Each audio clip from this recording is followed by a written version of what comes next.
of footage a few weeks ago where Africans were sent from Greece, and they put them on the ocean with life jackets and chased them away.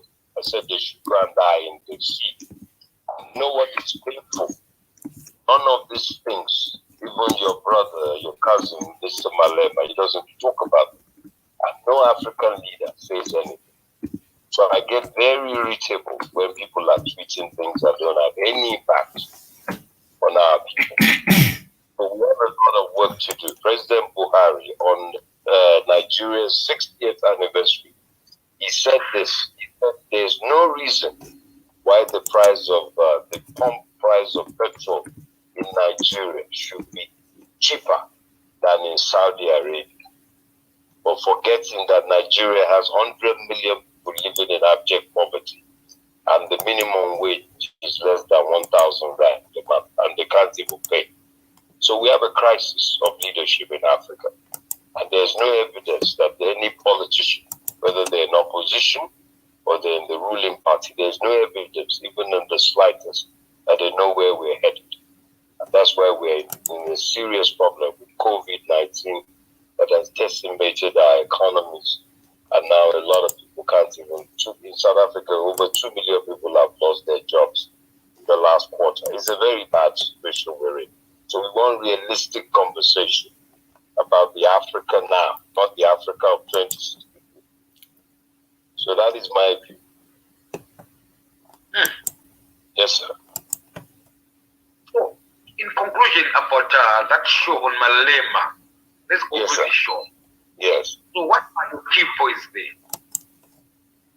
No, look, sir, you see, all we need to do, if you look at the Africa of today, I mean, I was saying, I posted something this morning.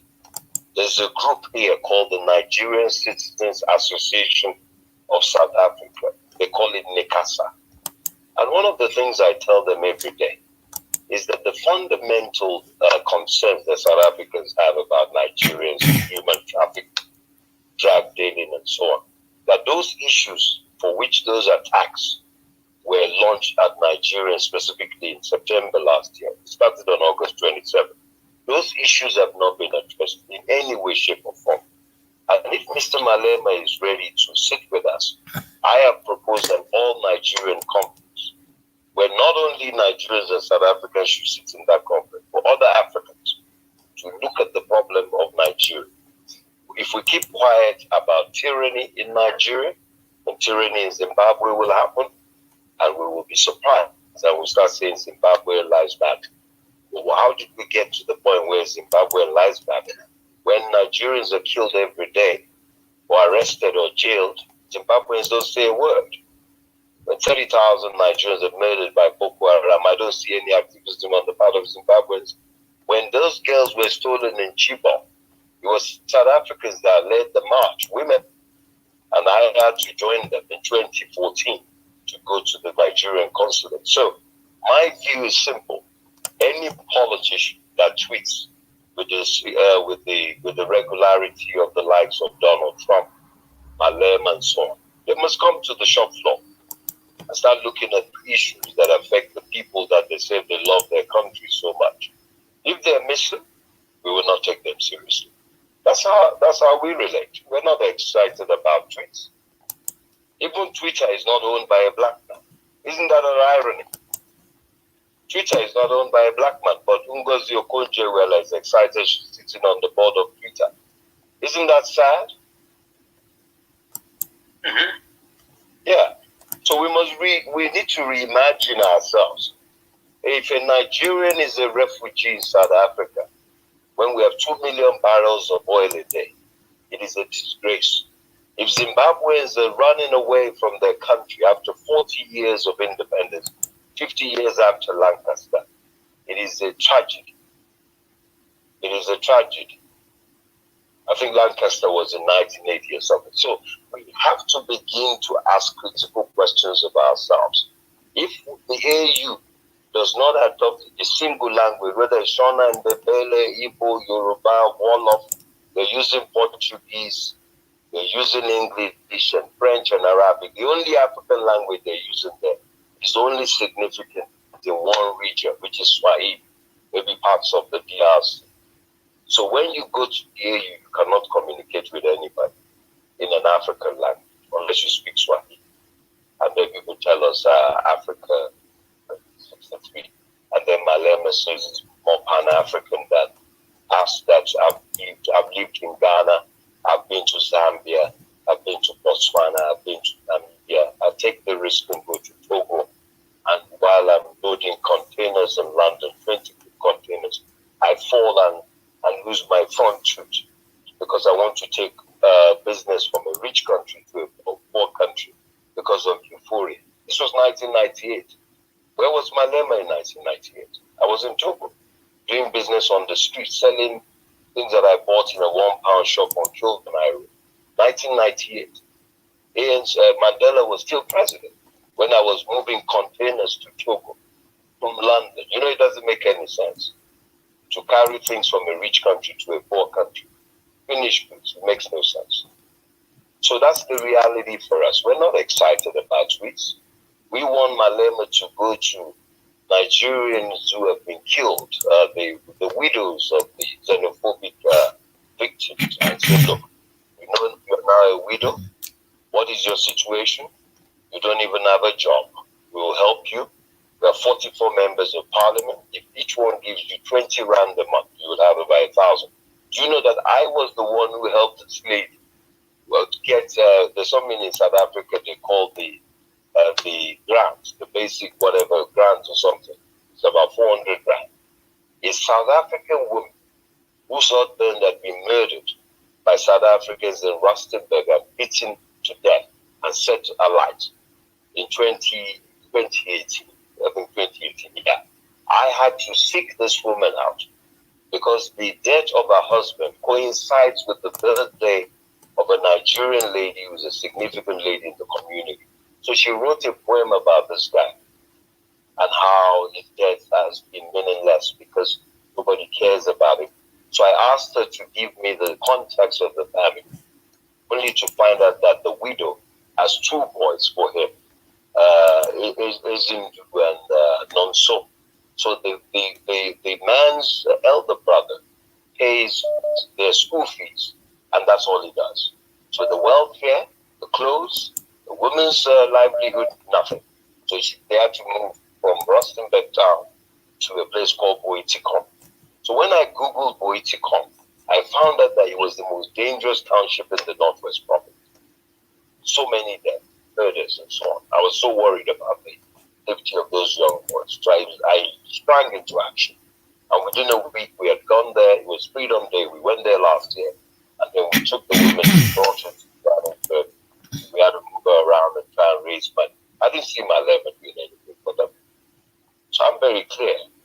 We cannot continue to tweet and pontificate. We want real things on the ground. And I see Malema doing stuff for South Africa, giving people keys to houses and so on. I've seen all that. I'm not saying he's not doing anything, you know, but we want to see something concrete in our community because we're very vulnerable. Our image has been bastardized by South African media. Every crime they say is a Nigerian that has done. Anybody that does anything, they say it's a Nigerian. And we are very docile. We don't respond. So we think by having money, every problem we have is solved. Oh, we have Dangote, we have all this. There's nothing. Dangote cannot feed everybody in Nigeria.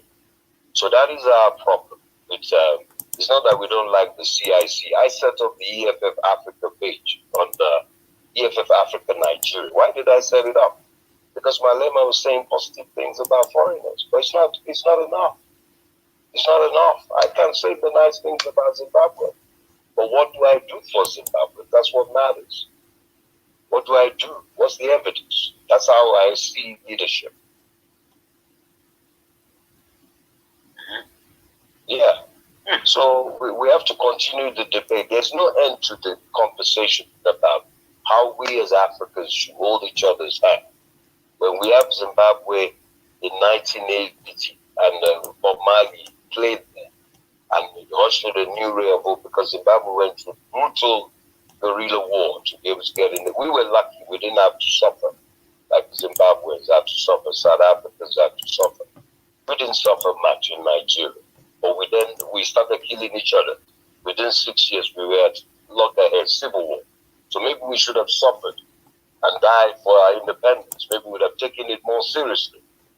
So that's the difference between us and Zimbabwe. You guys suffered and fought for your independence. They jailed Mugabe for 10 years. Mnangagwa, all these guys were jailers, or rather jailbirds. But we didn't go to jail. We didn't go to jail for our freedom. So we messed it up. So today Nigeria is almost like a failed state. You can't plan there. You can't plan. That's why people have to commit crime, because to survive is so hard. It's so difficult. People have to become fraudulent for no reason, because it's so difficult. Can you imagine a country with so much oil, billions of dollars in a year, and the presidential fleet is 14 private jets? What do we need 14 private jets for? Even some airlines, Rwanda Air doesn't have 14 jets. That is the tragedy of the black man. So we are not moving forward, sir. We're not moving forward. Africa is more doomed now than ever. We're doomed because the population is increasing. There's no education, no jobs. We import phones, we import cars, we import everything we use. We import watches. We're in this serious crisis. That's why Trump said Africa is a shithole. People said, oh no, he's talking rubbish. What do? People are still dying to go to America. They're filling forms every day. They want to run away. Our friends here have run to Canada. Canada is the new place, grabbing all our human capital. How can we allow people who are so educated to run and become slaves in Canada? 21st century. That's the tragedy of Africa. We're finished. So that's my take. My brother, but if you listen, I just checked Malema's Twitter. Nigeria had independence celebrations. Malema was saying, we are. Like we. Right? I'll just share with you the Twitter here. Just a second. That's on his Twitter recently. Who cares what Malema says? I'm asking you, who cares about him? I've just told you what we're suffering in our community. You're telling me about one individual. Let me give you a simple logic, sir, so that we don't talk about individuals again. I want to talk to you about this. Right now, I have a partner of mine who's a Zimbabwean. And since June, we've been producing content together on Africa through Zoom. It took a Zimbabwean lady to come and save me from the embarrassment of having the intellect that I have and not being able to have a media platform where I can reach out to Africans of value, wherever they are. Because that's what we wanted to do. When I left Kaya FM about 2 years ago, in fact, last year we wanted to do something with a company called Stage on Page. A billion Africans, our stories are not told. We get excited when they show us on BBC or Inside Africa. Once they show an African on CNN Inside Africa, you become an instant celebrity, but on a global platform owned by Americans. That is a tragedy. And every country, there's ZBC in Zimbabwe, there's KTV in Kenya, there's SABC here, there's Nigerian Television Authority in Nigeria, there's Ghana TV, or whatever they call it in Ghana. All of them cannot come together and even resemble multi-choice. We're a disgrace. So when you're telling me about what that man is preaching, how does that help a Nigerian who goes to Marabasta and they beat the hell out of their black and blue, and they have to renew their refugee papers every single month? They have to go back there. How does that fit help us? How does it reduce the poverty level of those Somalis or Bangladeshis who have been told that unless they have permanent residency, they can no longer do business in the township? Because those people are Nigerians as well. And they say that what the population of the world is about 6-7 billion. Nigeria's population will be 400 million in 2050. So what's the difference of 400 million and a billion? Not much. Because you can get to a billion. Nigeria can get to China and India. So if Nigerians are treated like animals in this country, and they're deny their papers, even when they're genuine, just because they're Nigerian. I want to see Malema start from Home Affairs on Monday. That's where he should be. I'm calling Nigerians to say, look, let's have a conversation. Why are so many of you here? And you're so dynamic. Let's take a trip to Nigeria and have a debate with Nigerian leaders about Nigeria. After all, if you look at what happened in Zimbabwe, it's very instructive that those who made the thing go back were non-Zimbabweans. There's a lady called Kristen Brimelo. She's a Queen's Counsel. I was on a webinar with her, human rights lawyer in the UK. There's so many people that took the fight on because Zimbabwe is joined at the hip with so many countries. Zimbabweans are all over the world. So the problem in Zimbabwe became a problem of the entire world when they picked up that journalist in his house and it went viral. So we are not worried about tweets anymore. We want action. We want, look, in Nigeria, the problem we have is human rights abuses, the inequality that is so vast and so sharp. There are people that suffer. They have to sell articles in traffic and they wear slippers that those flip-flops when they run after the car. Because in Lagos, if you know Lagos very well, when you're in traffic, when the car starts to move, when the cars are moving, the street hawker has to run after you. Sometimes you already have their article in your car. You're looking at it. Maybe it's a newspaper. You've not made up your mind whether you're going to purchase it or there's a transaction about it. In that blazing sun, young males are running after cars, dangerous weapon, with nothing, just so that they can survive. You tell me Malema is tweeting about Nigeria. It doesn't have any impact on us. There's no economic benefit. There's no political benefit. 17 million Nigerians cannot vote. Well, but Africans can vote. Africa's largest economy.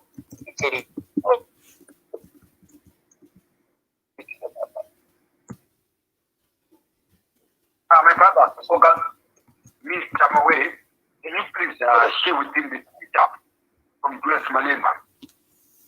No, yeah, he knows already about the Twitter. He's saying that he knows about the Twitter. He's saying it doesn't mean anything to him. What Malema is saying, he's saying our 6 days of independence. No, he's saying that he would rather talk about something substantive than focus on what Malema tweeted. So he is not prepared to debate what Malema tweeted or not. Interested in Malema's tweets. We're not. Sir, with all due respect, right? I know Malema's history. I've been here since 2001. So I'm the public consciousness, I believe it about just the one. Because it was you did that. Yeah, because I think it was 2007. Look, when he said, you know, if you look at the internal politics of it, it's so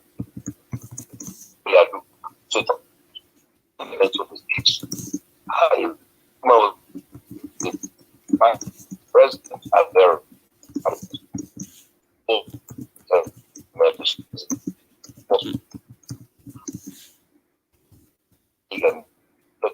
waiting mission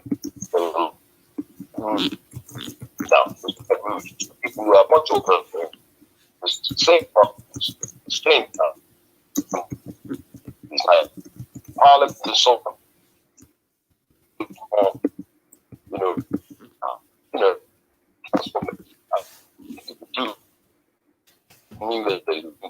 So it's don't change anything fast. Nothing does it says that about Africa, but changes. So as a result of that, even in our own community, we are angry that we're too docile, that those who are committing crime on them. So by not condemning it, condoning it. Because, you know, when they say things, when good people say nothing and do nothing. So we need to first begin to challenge ourselves as a community to say, how can we fix this negative thing? Why should a Nigerian be seen as a crook when we're the richest blacks per capita? There's a black person that's richer than Nigerians per capita. Whether it's an Igbo man, a Yoruba man, a Benue man, a Northerner, because we trade in almost everything, from manganese to copper to bauxite. Nigeria is a very rich country, and we are coastal. We're not inland. We're not landlocked like Zim.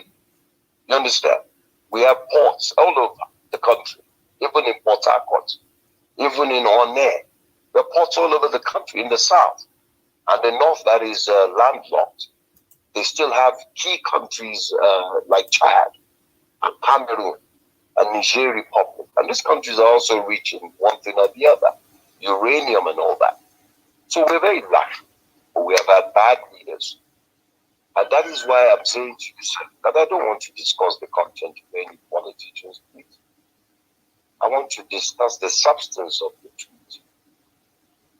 You understand? And for us, economically and politically, we're a failed state. It is a failed state. There's no evidence that we're not a failed state. You understand? But there are things that are good about Nigeria, the same way as Zimbabwe. They're positive. We have dynamic people, but the state has failed, especially under President Buhari. It's been at its grace. And President Buhari was just lucky. If not for Jonathan's determination to come for a second term, knowing full well that it's identity politics in Nigeria, and he comes from a minority tribe, the Ijaw, they're only 10% of the population, and they have no political power. So if not for Obasanjo and Danjuma, that supported Jonathan to emerge, there would have been no Jonathan presidency. And that's the problem with African leaders. Had he left and refused to run in 2015, he could have come back in 2019, like what's happening in Ghana. So we have to first understand our situation first. You know, when Kwame Nkrumah said to the British, allow us to mismanage our own affairs, Malema must allow us to mismanage our own affairs. And what I mean by that is we as Nigerians in South Africa are determined to change the narrative that says that we're rich. So how do we do that? We must first ask ourselves critical questions about ourselves. So we must avoid psychophancy. We must be less materialistic. There's no need for a Nigerian in this country to own more than one car. It means nothing. Unless your wife can drive the second car, and you guys are going in opposite directions. There's no value for any Nigerian to even own more than a Toyota.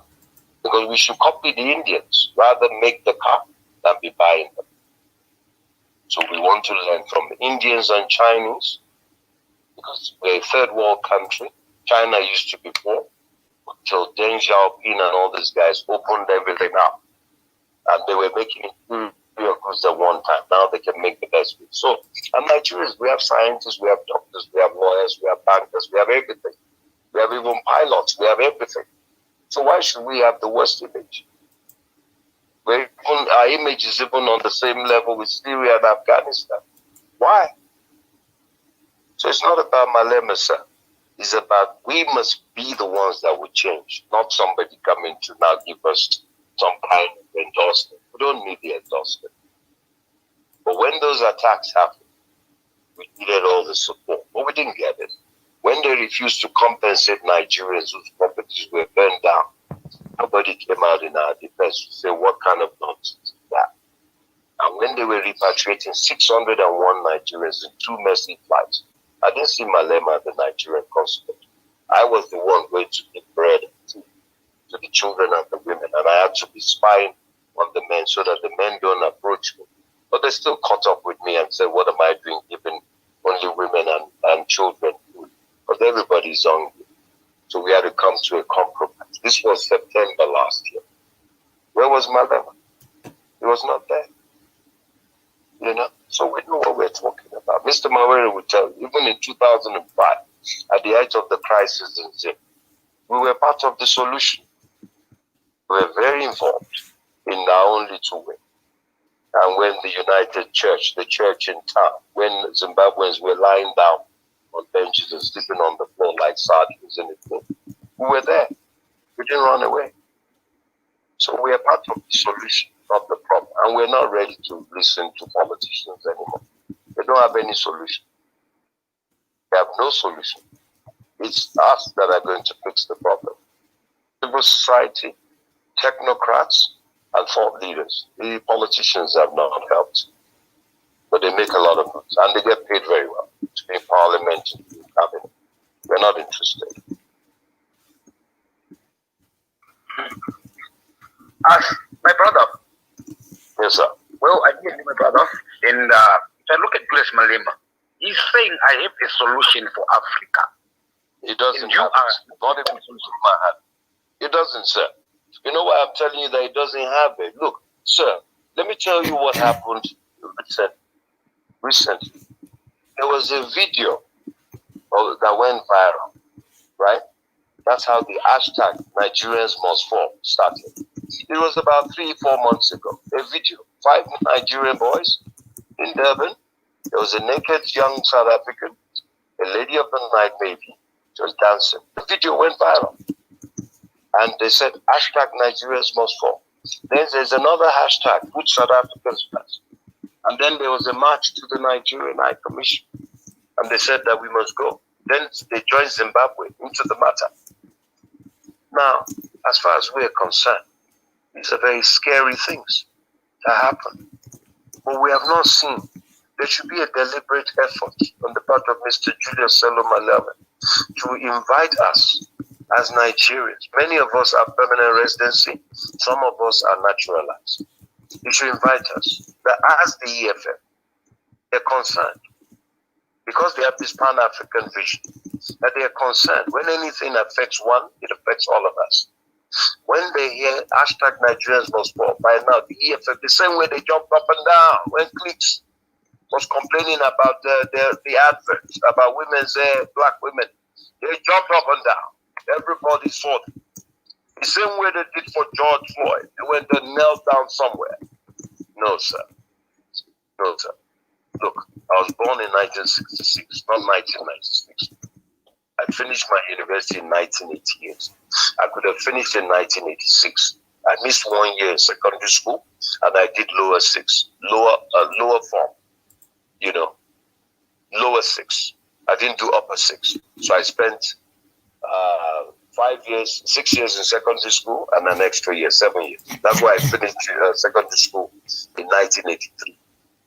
1983 is a long time ago. And I've done my BSc Sociology, Masters in Communications. I've done my law in South Bank University, and I've called the Nigerian Bar in 2001. I don't want to reel off all the things that I've studied. I wasn't born yesterday. I know about African leaders from Mugabe to Bomo, Mozorewa to Cabral. Malema, he hasn't gotten to that level yet where he can say something and we start jumping up and down. He's on his way. He's trying. But populism doesn't work for us. We're very clear. We're very clear. We know where our problem is and we know who our friends are. And when I talk about friends, I'm not talking about speeches. Even Akufo-Addo, the Ghanaian president, I used to like him. But now I'm not interested. If he gives a speech in front of me, I will listen to him. When he first came to power, he gave big speeches, big ones. Cambridge, Oxford. He was toasted by, he gave a toast to the Commonwealth head of government. He toasted the Queen. Nana Akufo-Addo, very eloquent, but it's all stories. He believes more in African Americans coming with their dollar, and they're chasing Nigerians away and telling them to bring $1 billion. Isn't that a joke? That a Nigerian petty trader must invest $1 million in the same ECOWAS region, and they're talking about Africa Continental Free Trade. And guess what? Ghana is the secretariat for the Africa Continental Free Trade, but they're kicking Nigerians out, saying they don't have $1 million. Do you know how much $1 million is? Almost 20 million rand. A petty trader. And Ghanaians and Nigerians have intermarried. I mean, Femi Otedola's wife is a Ghanaian. Kim Bello Osage's wife is a Ghanaian. Kofi Annan's children are from a Nigerian woman. He never had any kids with his white wife. and they're kicking Nigerians out of Ghana. They started the nonsense in 1969. They chased all of us out. Then we stupidly retaliated in 1982. Hence the derogatory bag in Nigeria called Ghana Must Go. My brother, I can sit down with Malema, we can have a chat and talk about Africa as friends and as Africans, but we're not excited about it. We don't care about it. In fact, we don't even want to be on Twitter. We don't want to be on Twitter because Twitter is just, it's become, there's a word I'm looking for. It's become chatter. Chatter. People that don't have any feeling, just go to chatter. Yes, sir. My brother. Yes, sir. Right. Yes, sir. I have a question for you. If you look at EFF, are there any notable experience in this like the leadership of EFF? Are there any notable? Are there any Nigerians? I want to know about I'm talking about their leadership now. The leadership of EFF. Okay, well, let me tell you this. I've done some research. People tell me, oh well, there's some Nigerians in EFF. Let me tell you, the important Nigerians are not even in the party. I was in the ANC before, and I'm leaning towards EFF. That's why I'm having this conversation. I'm leaning towards them only because of them, only because of the statements that the CIC has been making and the overtures that he's been making. In fact, he got into trouble. One of his biggest problems was the things he said about Botswana.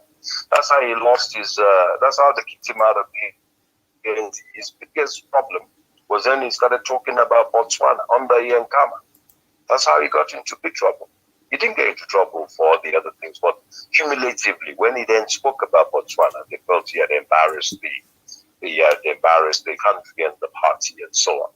So we don't have any notable. Let me qualify that. We don't have any notable Nigerian in EFF, and if they're there, I would like to know who they are. But what I can say to you is that if you go on Facebook, there's a page called EFF Africa Nigeria.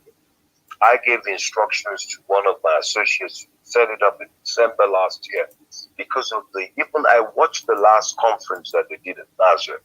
I was very pleased with the Malema's statement as the CIC. Said a lot of good things. You know, he's very eloquent and he says the right things most of the time. But the reason why that is the case is because we're also in a country where the quality of politics is disintegrated. I mean, 10, 15 years ago, there were serious politicians on all sides, whether in the white opposition, the ANC, you know, but there was no EFF 10 years ago. So I know what I'm talking about. Even the Bantu Olomisas, they were very attractive because this country is based on diverse opinion. It's not like Nigeria where if you say anything against government, they say you are not patriotic. If you criticize Buhari, they say you are not patriotic. I mean, how can an individual become the country? So that's my view. We haven't done much in the party EFF. I think the ANC has a lot of Nigerians who are members. Okay. But not active. EFF. That's Malema's idea. Let's look at ANC. Yeah. Or do you see any Nigerians in the leadership structures of ANC or DNA? The DA, sorry. No, there used to be a Nigerian member of parliament in the DA about 10 years ago. But he was insulted a few times and they told him to go back to his country, some of the ANC cabinet members. In terms of ANC, where I am, I'm in the north. I don't see, and look, I could be wrong. Maybe there are new ones, but I know that the Nigerians who got here in 1992, the early guys, they joined the ANC because the ANC in the early days, but I think they're a little bit skeptical about having Nigerians now. Our image is so bad. In fact, it will be untenable for a Nigerian to start rising in the ANC because we have damaged our reputation. If I was an ANC top brass, I wouldn't allow it either. It's just natural. We have damaged the likes of Pastor Motosho. There's so many cases, I don't want to mention them. It's too embarrassing. I mean, all these xenophobic attacks is because the population are fed up. Some Some parts of the population are fed up. If you go to Kempton Park, you go to Yobro, you go to Basebank, all these places where Nigerians, some of them are doing silly things. Petty crime, unnecessary. But hey, when people don't know what to do, they resort to all sorts of things. So I'm saying that our politics, look, I think it's also a function of what's going on back home.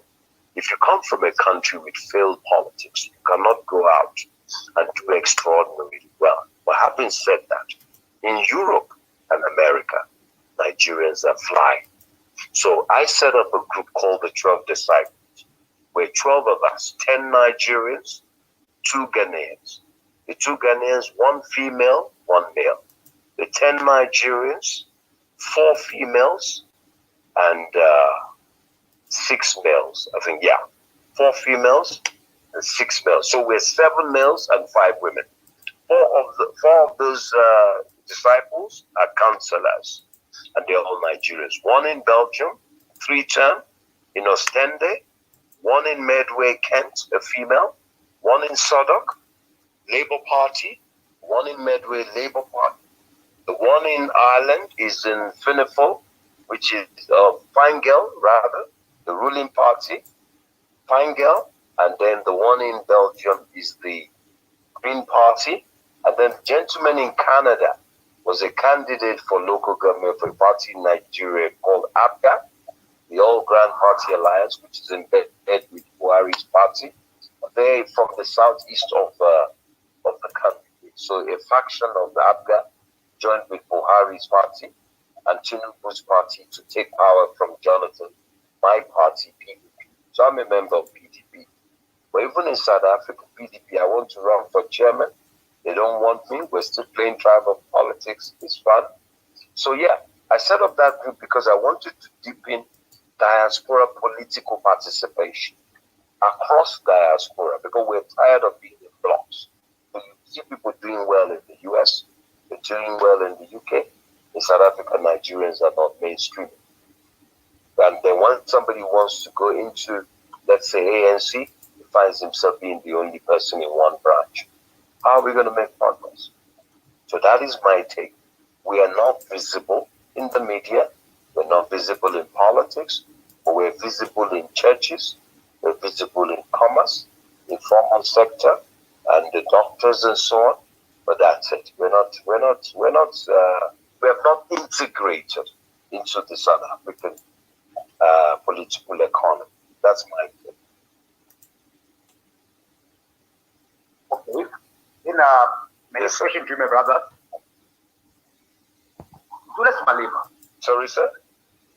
If I look at Malema, I think yes, he's trying to push an agenda which is Pan-Africa. What is your take on Pan-Africa? Look, I love Pan-Africa, but I'm skeptical. You know why I'm skeptical? And I'll be very clear with you, and I said it yesterday. You cannot have a man who's been in office for 41 years in Equatorial Guinea. In Togo, it's 50-something years, because the father and son is like them. And the level of human rights abuses in Togo is second to none. You cannot have Omar Ali Bongo in Gabon. His father ruled from 1969 to 2011. And the son has been there since then. The country is so poor, so rich, oil rich, but the people are poor. The opposition in Gabon, I interviewed a lady, she was crying. They don't even have staples. They have to bring it in from Cameroon. They have to go and get stuff from Cameroon. That's Gabon. I could go on. If you go to Djibouti, is it Djibouti? Same story there. If you go to Central African Republic, same story there. If you go to Guinea, Congo, Brazzaville, Denis Sassou Nguesso, he's been there since 79. He only lost out for 4 years out of since 1979 to now. It's over almost 40 years. Because he got there before Mugabe, 1 year before. But he was out of power for 4 years. I could go on, the list is endless. In Southern Africa, it's the Liberation Party, ZANU-PF, Frelimo, is it MPLA in Angola, ANC in South Africa. There's been no change from one party to another. The BJP, Botswana. So what is Pan-Africanism when people are poor, people are running away? I remind you of what I asked the ambassador to Italy, the South African ambassador, Oatambo's daughter, in 2015 in Lake Como, at the height of the Africans dying in the Mediterranean in 2015. We were there on a high-level panel. And I asked the ambassador, she's now ambassador to the UK. I said, Madam Ambassador, what did the African ambassadors in Rome do as a response to the tragedy of Africans dying at sea as Lampedusa? She told me, you see, we, well, you know, because people's tenure is not long enough, 3 years, they're gone, they're this. I asked her again, Madam, what was the specific response of African ambassadors to Rome to deal with this crisis? Well, you know, but so she didn't have. Now, let me give you another story. In August of this year, in fact, this year is the year of Africa. In 1960, 17 African nations were given independence. So the total came to 26 because Ghana, Sudan, and so on, Algeria, they had independence before 1960. So 17 African nations they got their independence in 1960. Gabon, Nigeria, Somalia, and so on, Cameroon. Now, this year is 60 years of independence of all those countries. Last month, we decided, in August, to mark the 8 countries in Women's Month that turned 60. Gabon, Niger, Cote d'Ivoire. We invited all the ambassadors of all those countries and the Ethiopian ambassador. We had interviewed him 2 weeks before on July 20 about the problems in Ethiopia, the Oromo, and the killing of a guy called Achalu Desa, the big Oromo musician who was killed in Addis Ababa. Anyhow, and we're talking about the Nile and Egypt wanting to go to war with Ethiopia, Sudan, and all of that. So we packed that aside. For this event, we invited all the ambassadors. All of them are French people. Every single one of them. Not one of them came. But we're very lucky that we had done an event with the Ivorians about 3 years ago. So the Minister of Culture came. His name is Angama Calixte. I was so happy. So what did you hear the defect of the Benin man not coming and so on? I had to reach out to a Senegalese lady in Paris who then nominated 2 people. Dr. Laurence Ndong, who is an opposition figure. She's an author and so on about Gabon. She loves the country so much. And then a guy who's the head of the Africa desk for Internet Without Borders, Mr. Abdul Karim Yakub Udungu. He's from Chad. He had scathing attack on his country. Both of them were very angry with their country. 60 years, my dear brother. 60 years of failure. So that is what I'm saying. Pan-Africanism has a lot of value, but currently, some of these African leaders who are not Pan-Africanists, they have to be asked to retire. I can send you my interview with President Obasanjo. The question I posed to President Obasanjo in 2017 May when I interviewed him was simple. I said, sir, he came to launch a book, Making Africa Work, at Gibbs, Gordon Institute of Business Science. I said, President Obasanjo, why is it more than 2 dozen leaders, African leaders, have been in office for more than 25 years? He started arguing with me. So he said I should name them. So I started to name them. Of course, Mugabe was still in power. Dos Santos was still in power at the time. Omar al-Bashir was still in power at the time. So I started to name them. He started arguing, that one is going, and he's right. He said that one is going, so he mentioned Dos Santos is going, and he left. We were so lucky. So, sir, I'm not saying that Malema doesn't have the spirit of Pan-Africanism. I think every African, except for a few, who want to see Africa come together. We've suffered so much. But what I'm saying is that there are spoilers, and there are people who are being controlled from Paris, from London, from Washington, from Brussels, and we know who they are. So until those guys either die or they're persuaded to, there'll be no progress. We'll just be, when they say, Ogaya, move your car forward. Then they say, okay, Oga, stop. Then they say, Oga, reverse. Okay, Oga, park. That's what we're doing in Africa. Go forward. Okay, stop. Oga, reverse. Okay, park. That's what we're doing. Go forward. People are. Can you imagine that we are quoting Twitter? Yep, that is the conclusion. We're quoting Twitter. Yeah, the conclusion is that there's no Pan-Africanism without opportunity for Africans. We should fight for things like justice and it.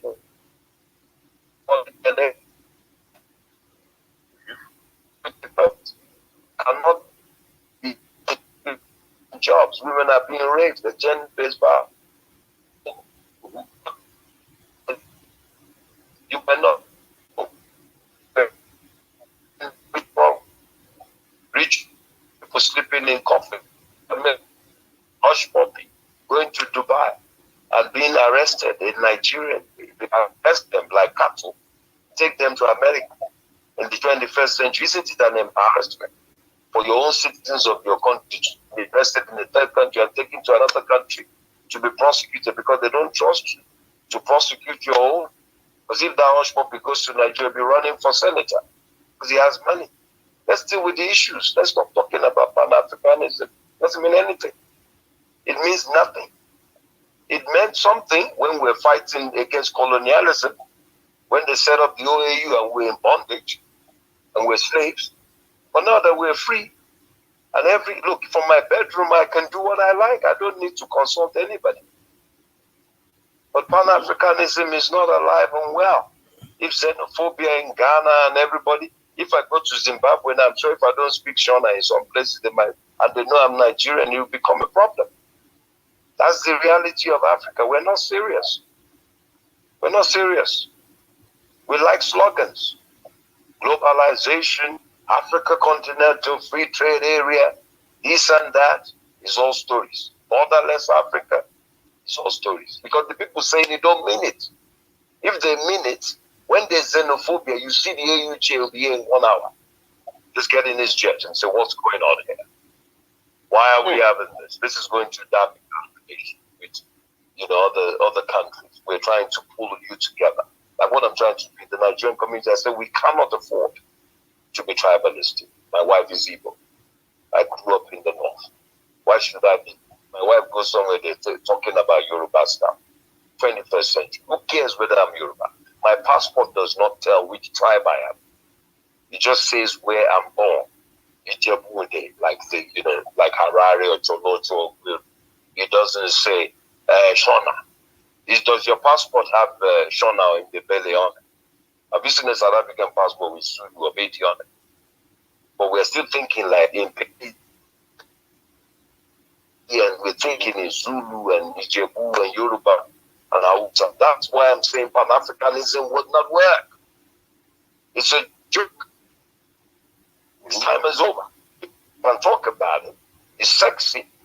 It's like Valentine. Doesn't mean anything. It's 1 day, 1 hour, max. Dinner. People crush. They run up and down to buy flour, everything. The next day, they start shouting at the same woman that they bought flour for the day before.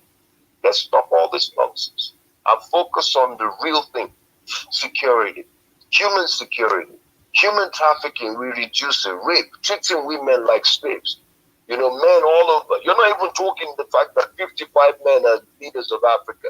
Even the Development Bank, the Exim Bank, the AU, everywhere. It's all men. Men Bina. We have Bina. Not where Bina. Men Bina. Even on this conversation we're having, where are the women? Where are they?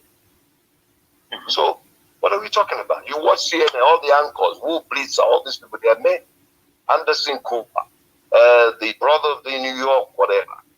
Mr. I don't know. Cuomo. All of them, men. Even, what's that guy's name? Richard Quest. They bring Kamala Harris, everybody's throwing parties. America, and they say it's the land of the brave. So we're not interested in all this status quo. We are going to disrupt. The Africa we want is where an African child, whether it's from Yamoussoukro or Buju Bujumbura. Doesn't have to be going to America. After they took his grandparents, ancestors as slaves like sardines and shipped them through the 400 years ago, we're still going back again to get more dose. And then we see George Floyd. They shoot black people. That's what we should be angry about. Why are people going to America? Why are we watching CNN and BBC? And when you want to get BBC, is the issue that where black people are killing for and they will come to speak. But the normal run of it, they won't only up the nation. Look, so I'm just nothing against them, but and I like it. I will read this. Nothing. I've been going to read about Lula's speech. What? Very much for sharing your side of the story about the Malema EFF. That you see you are still saying I disagree with Julius Malema. I need to help our people get papers. That's what we're interested in. We have invested so much in this country. We have doctors, 5,000 Nigerian.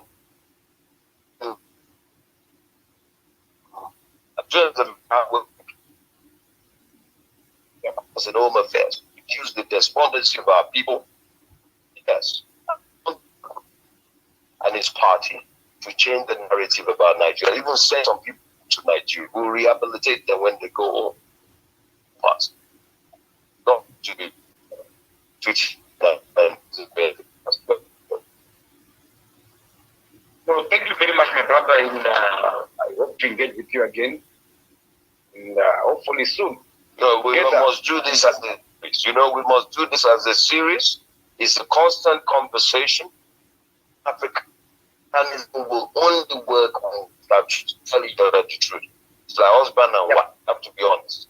It's not that I don't love, look, I even in Zimbabwe, I said to myself, when I get to Zimbabwe, I don't want to be in Harare, I want to go to the villages. I want to meet the real Zimbabwe, not people driving Range Rover in town, not interested. I want to start from the back. Then by the time I get to Harare, even the people in Harare do say to me, you've been to Jolojo, you've been to Plumtree. Really?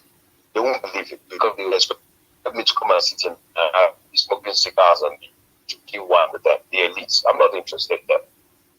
I want to meet the real Zimbabwe, the good people of Zimbabwe, the ones who are in the fringes, who people don't talk about. We don't see us together. Is we plan for the next show. But the remote Mr. Botolo, do you know anyone who's in the EFF?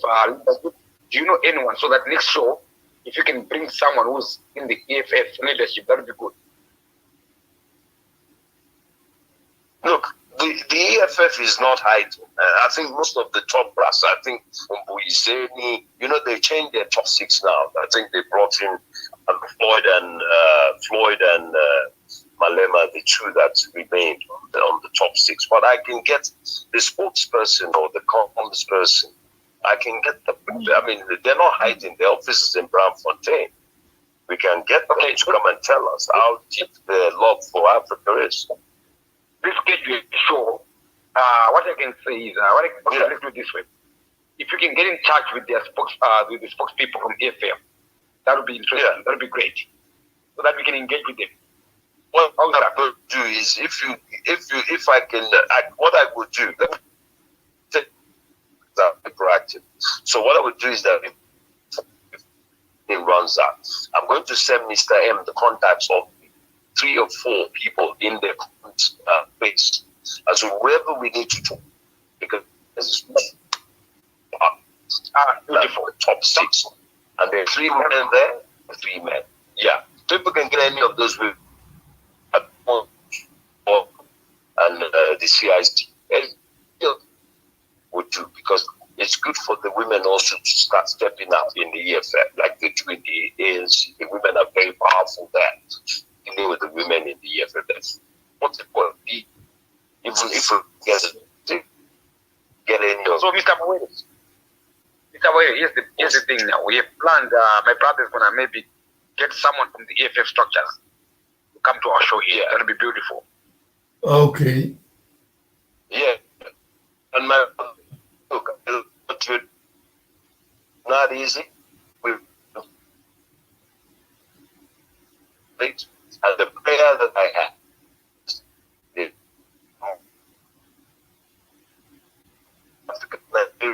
it's like you do business all the time. Let's do business between Zimbabwe and Nigeria. Let's do business between Botswana and Nigeria, Angola and Nigeria, because that's really what Pan-Africanism is about. Not just to be doing business with fights. Those they find, they get angry with us.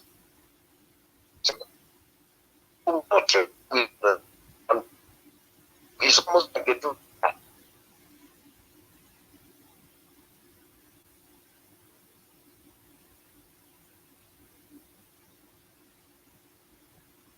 Okay, Mr. Mwene. What I'm going to do next talk is we're going to engage with the EFF legal instructor. We're going to have someone from EFF. Perfect. Sir, let's continue to disturb and motivate. Sir, thank you so much for your leadership and for bringing Mr. Mashimba to, to ask probing questions about why we have this position. We love Africa so much. We don't discriminate. In fact, I want to do my next event. I want to do it on Morocco's Independence Day, 29th of October, because a friend of mine told me that we should not ignore the Maghreb. It would be naive of us to ignore the Maghreb. If you remember that Kwame Nkrumah's wife was from Egypt, and she was introduced to him by Gamal Abdel Nasser of Egypt. So we mustn't ignore the Maghreb. All right. Thank you so much. Okay. Thank you so much. Have a good evening. All the best. You're welcome. God bless Africa. God bless Africa. Please, God bless you guys. Thank you so much.